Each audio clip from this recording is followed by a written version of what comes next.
Okay, so one last video we need to know, understand, and study before ending chapter 7, which is, if you remember when I talked about APIs, I said that there are two common languages for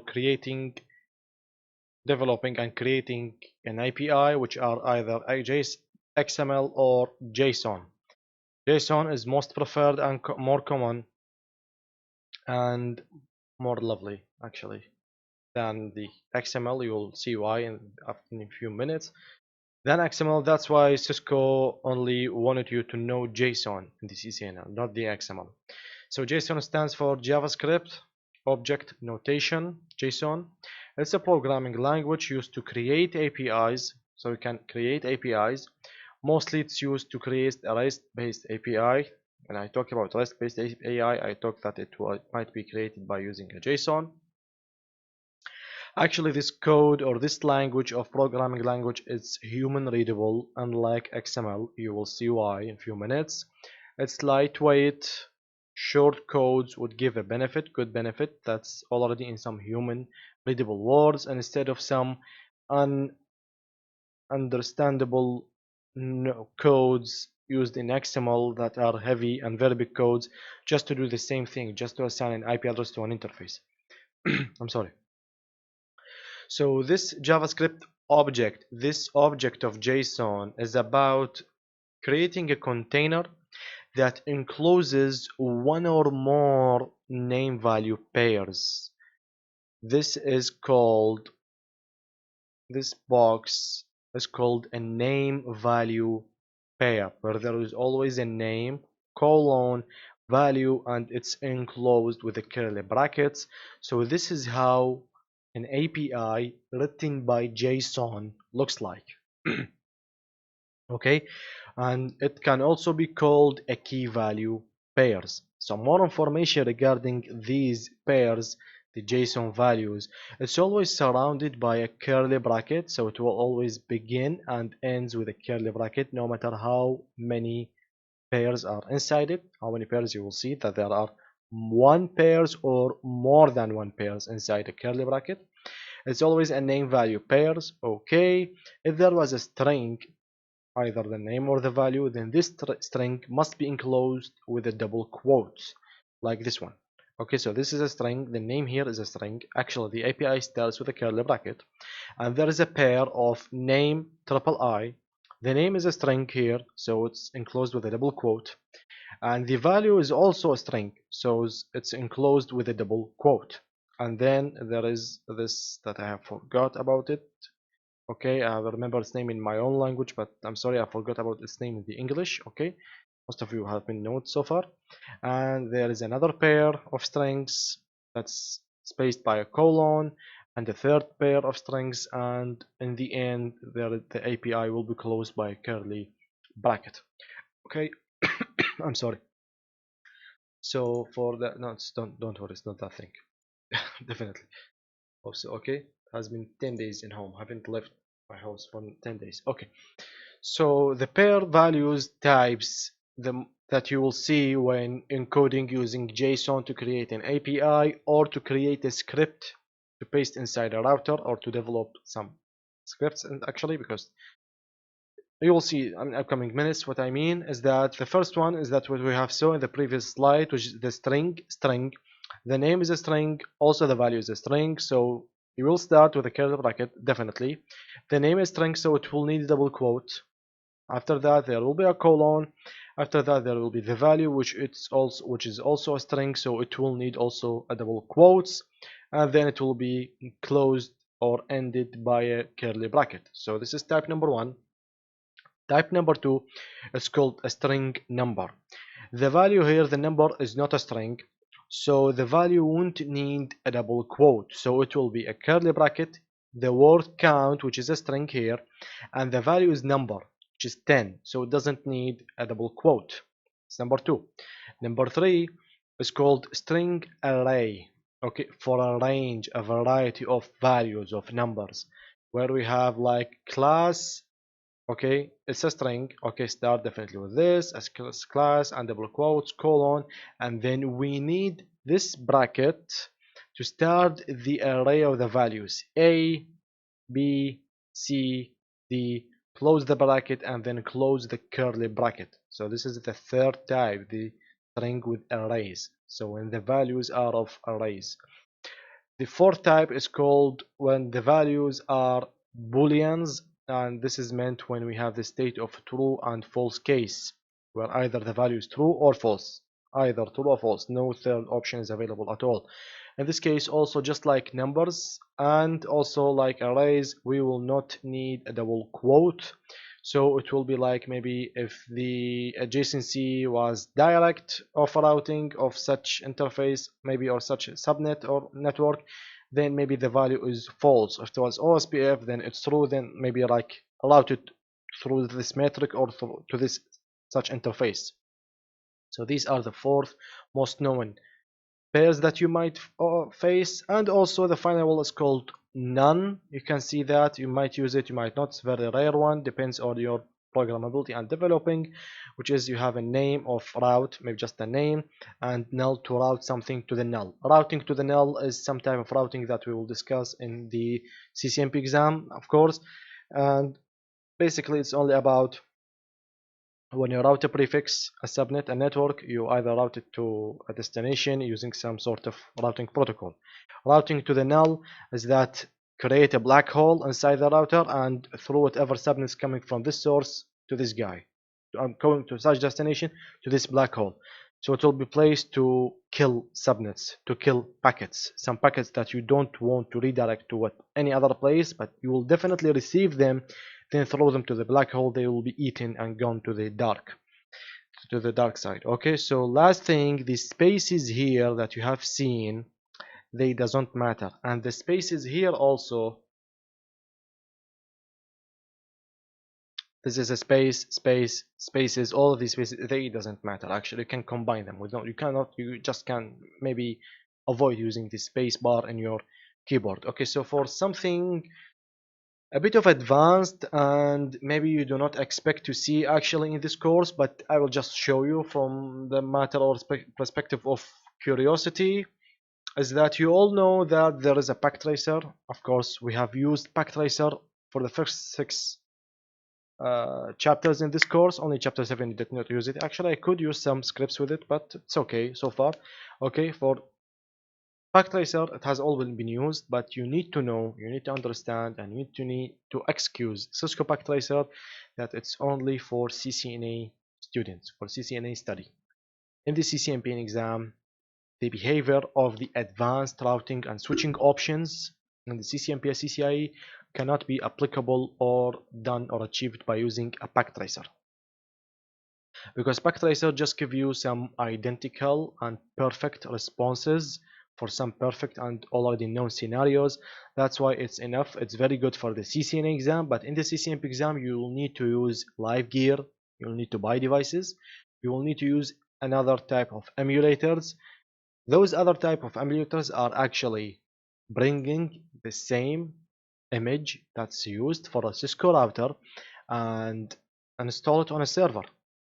And if you do not have a server, we need to use some virtual machines that I have talked about in chapter 1, and inside this machine we will give it some CPU from my personal computer CPU, some RAM, some hard, a virtual network interface card, virtual Ethernet from my device. Okay, I will cut these from my specification hardware resources of my computer, and I will give it to this virtual machine, operate this virtual machine, and install a router upon iOS image or a switch iOS image upon this virtual machine, and then I will have a real router that operate like these.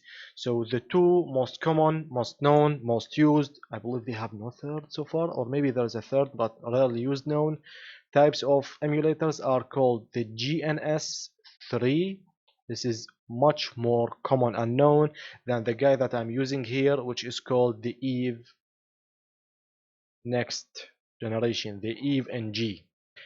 This one is unstable because it has a lot of software updates, and each update comes with disadvantages. Actually, I really tried my best with it for more than a year. In the end, I've used this guy and it is much better for me. So for you, just to let you know, just from now that in the CCNP course, when I establish the CCNP course and make one, it will be by using ifng. How to use ifng, definitely I will make a course, just put it a former for the CCNP course about how to install, build, and make an entire topology by using ifng. So in the end, the moral of the story is that by using ifng, I now have two real Cisco routers. Okay, things will be different right now. I will access one of them to some functions that they were not applicable by using the the Cisco pack tracer. Okay, I will SSH to that device using secure CRD, which is another software. You can use just at the CLI. They will know that later in the CCNP exam. Okay, so let's see this one. It will be this way. Couple enters. Okay, hit no. Options, session options.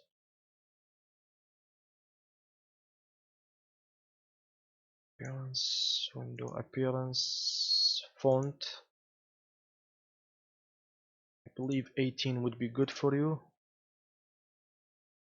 Definitely. And yeah, I hope just the font color is good. Okay, so this is a good, a real Cisco, almost a real Cisco device. What I will do here is actually that I have interface Ethernet 00, so config t interface Ethernet 00. IP address will be 10.1.1.1, and that will be slash like 30. No shutdowns not needed in the EVNG images because interfaces are already up. This is not really a general rule. Exit, exit, show IP interface brief. I can see that Ethernet 00 right now has this interface and it's up. Okay, so a bit more space for me, please. Yes, thank you, darling. Okay, so the moral actually, and why I use that is that right now when I hit show run, this is some initial config that already comes with the device, and this is where interface Ethernet 00 got its config and etc. But just in case, I did show run, hit tab, which is show run comes from running config, then shift and pipe in the keyboard and typed format. Okay, what will happen right now? I will get the show running config that we have just saw these configs in XML because the routers are written in XML. See, this is how annoying and ununderstandable XML is. Okay, yep. So these are the configs of the router under the XML language. Okay, so I will, because we don't like XML and we don't want to like have this command, you see this long command just to give a time zone for the router. Yeah, this way, this is how XML acts. So I will copy all of this. Okay, and I will use a web browser. I'm actually in a web browser. This is my web browser, and right in here I will type XML to JSON. You have seen my website. Okay, this is the best XML to Json converter. Okay,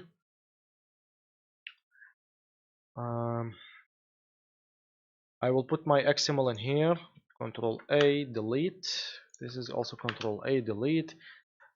Okay, so paste it. This is the config that I've just taken. XML to JSON, brilliant, converted. Control A to select all, Control C to copy. Please give me a notepad so that I can paste it in here. So this is how your router config looks like using the JSON. We start with a curly bracket. This is a string of name. The name is device config, and you can see it starts enclosed with a double quote, and there is a colon, and then inside it will start multiple pairs inside a pair. Each one is relative to the other. The version here is 15.4. PRAM 15.4. The services that are activated to this router are timestamps, debug, data time per millisecond, etc. and more config. The config that I have did is that interface, this is the name, it's a string, colon, and there is array that it has start, because there are multiple parameters that I have applied to this interface. Those parameters are, first interface is Ethernet 00, has its own config, which is IP address. The value IP address is 10.1.1.1.1, and there's another string which is the subnet mask, and its value is 255.255.255.252. And of course it will be enclosed for the IP address, it will be enclosed for the IP section, it will be enclosed for the interface config, it will be enclosed for the parameters of Ethernet 00. You see, but at least I can read it by my eye, and I can understand that there is Ethernet 00, it has an interface config, IP config actually, which is assigning an address of 10.1.1.1 and this subnet mask. So this is how JSON looks like. You can do it yourself just in case you had GNS3 or even G. Otherwise, in the packet tracer, it's not applicable or supported. So this is the end of chapter 7. This is the end of the CCNA. I can't believe I need to celebrate it. I can't celebrate. Actually, I can't even shout. It's like 2 a.m. right now. But chapter 7 of the CCNA course is done for the English, and I will start recording the Arabic soon, maybe a few hours or tomorrow. I just need to get some sleep. And I hope all of these complete 4 months from the very beginning of past December 2019 until this end of March 2020. We have started with big hopes for 2020. Right now we are praying and hoping for 2020 to end with good health and the least of losses that we can face on this planet because of what we are facing. So I hope just all of that was useful a little for you after all these hours. I believe this is video number 84, 85, such thing. Yeah, I believe this is the number of videos that I have or I needed. I can't really get rid of these glasses. I'm sorry, I wasn't like this before. But anyway, and also I will have just a short video to talk about what's coming next. Okay, so it can grab your attention, a short video that I will record. I hope the entire course is clear. Anything regarding this CCNA 20301 English course that is not clear, please comment down below. You have the entire channel with all its videos. You can comment wherever you like. You can set a sofa, a couch, and sit down and just keep commenting inside my channel. Do whatever you like. I'll be there to help you and assist you with everything that I can do. And I'll see you in the upcoming video. Okay, goodbye.